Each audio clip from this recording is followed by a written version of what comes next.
Saya perhati, terutamanya di luar negeri, tidak ada sejenis fact atau fakta yang ditulis oleh media di luar negeri. Semuanya katakan konspirasi politik tanpa turun ke gelanggang untuk lihat apa fakta tersebut. Itunya sebabnya saya katakan, bagi Pendawa Raya, kita terus masuk dalam in the eye of the storm, iaitu dalam ribut itu, kita masuk dalam pusat ribut tersebut untuk kita solve problem ni. Tetapi pihak pembelaan dia hanya circle, dia pusing keliling, dia katakan konspirasi dan konspirasi. Jadi inilah mustahak kita hayati fakta kes ini. Saya mulakan dengan memberi pengenalan apa dia pertuduhan yang dihadapkan kepada Anwar. Dia dikatakan pada 26 hari bulan Jun 08 antara jam 3.01 hingga 4.30 petang di satu kondo alamat 99 Jalan Setia Kasih, Bukit Damansara. Dia kata dengan niat melakukan persetubuhan luar tabi'i, iaitu liwat, bersama Muhammad Saiful Bukhari, telah memasukkan, jadi kita kena specify, telah memasukkan zakar beliau ke dalam duburnya, dan oleh itu dia katakan telah melakukan kesalahan buat 377B kanun kesalahan. Saya nak perincikan sikit. 377B tak perlu elemen tanpa keizinan, tak perlu, iaitu sama ada keizinan diberikan oleh Saiful atau tidak, ianya masih lagi menjadi satu kesalahan di bawah section tersebut. Maksimum dia 20 tahun, tidak ada minimum. Tetapi ada satu section selepas itu, 377C, di mana elemen yang mustahak ialah tanpa persetujuan, iaitu dengan paksa. Jadi mangsa itu dipaksa, macam rogol. Tapi ini lelaki ataupun perempuan juga boleh jadi kalau persetubuhan itu melalui dubur. Nah, apa bezanya? Bezanya ialah masih lagi 20 tahun maksimum, minimum dia 5 tahun. Dia tak boleh kurang dari 5 tahun. Tadi tak ada minimum ya. Lagi satu, 377C ni, kalau orang yang melebihi 50 tahun, selalunya dia tak boleh disebat. Sebab ada sebatan rutan dalam dua-dua section ni. Tapi dalam 377C ni, sebatan rutan akan diberikan juga walaupun orang tu 90 tahun. 50 tahun ke atas dia tak kira. Sebab perkara 377C ni amat serius. Liwat adalah salah satu perkara yang kita anggap bukan saja jurisdiction kita. Jurisdiction England dulu, dia yang mula, ya? England yang mula. Liwat ini sungguh pun adalah kesalahan yang besar dari segi agama kita. Tapi kita terima undang-undang ini daripada England, menerusi India.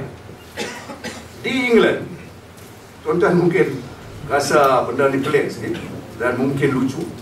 Di England, undang-undang ini dikeluarkan pada tahun 1623 oleh King Henry VIII, sebab didapati di dalam gereja-gereja Kristian banyak padri-padri duk main budak-budak yang dikatakan altar boys, yang kebanyakannya mungkin jambu-jambu sikit. Jadi terlalu berlaku sangat perkara ni. Semenjak 1623 undang-undang ni dah ada. Dan di England, undang-undang ini masih ada hingga tahun 80-an. Baru saja diberhentikan. Tetapi di England sekarang juga masih lagi ada undang-undang baru yang dikatakan bukan 377B atau C, tetapi dikatakan assault, tetapi dikatakan aggravated assault. Aggravated assault termasuk membuat liwat, dan ada pula aggravated liwat. Ya, aggravated di mana kalau sungguh pun orang tu membenarkan, tetapi walau bagaimanapun terjadi satu aggravation dalam perlakuan kelakuan tersebut. Jadi di England masih lagi ada, di India ada, kebanyakan Commonwealth undang-undang ini masih lagi ada. Di Amerika Syarikat, sungguh pun Supreme Court Amerika Syarikat baru-baru ni katakan meliwat di antara consenting adult harus dibenarkan, sebab kalau tak dibenarkan ianya impinge the privacy of the individual. Dia pergi ke situ lah, ya. Dia katakan privacy dia biarkan itu. Jadi Supreme Court of America, sungguh pun Supreme Court of America katakan it is unconstitutional to have sodomy law. 17 atau 19 kalau tak salah saya, daripada negeri-negeri di Amerika Syarikat engkar mengikut Supreme Court of US. Sebab mereka kata, dan ini Dewan menyaut salah satu daripada hakim Supreme Court di US, iaitu Justice Scalia. Scalia ni one of the most brilliant Supreme Court judges. Dia katakan dia dissenting 5 lawan 3, ya, 6 lawan 3.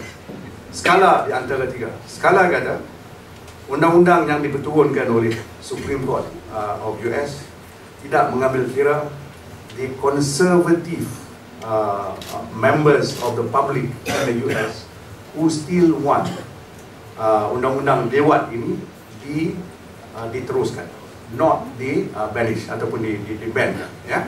Jadi kita dapati kita bukan sesuatu negeri yang agak ganjil yang ada undang-undang ini. Kebanyakan negeri di dunia ini masih lagi ada undang-undang berkenaan dengan liwat.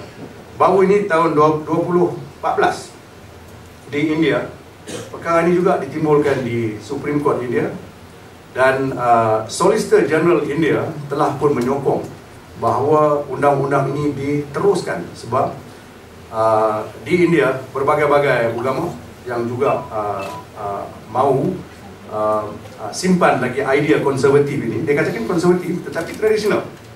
Dia mahu undang-undang liwat ini diteruskan. Dan Supreme Court India juga kata undang-undang ini memang sah dari segi undang-undang dan juga dari segi constitution. Dan constitution kita, perlembagaan kita dengan constitution India sama, almost identical. Alright? Jadi kita ada 2, 3, mungkin 10 negeri di dunia ini yang memang pro-gay ataupun LGBT yang suka untuk undang-undang liwat ini terus disingkirkan. Tapi kebanyakan negeri di dunia memang masih lagi dengan undang-undang liwat. So, I will therefore say, if you look at that scenario, that is the reason why I said I am willing to go and take oath on Quran anyway. You ask me a direct question, do you believe or not that Anwar is guilty and therefore you took up the case? My answer is emphatically yes.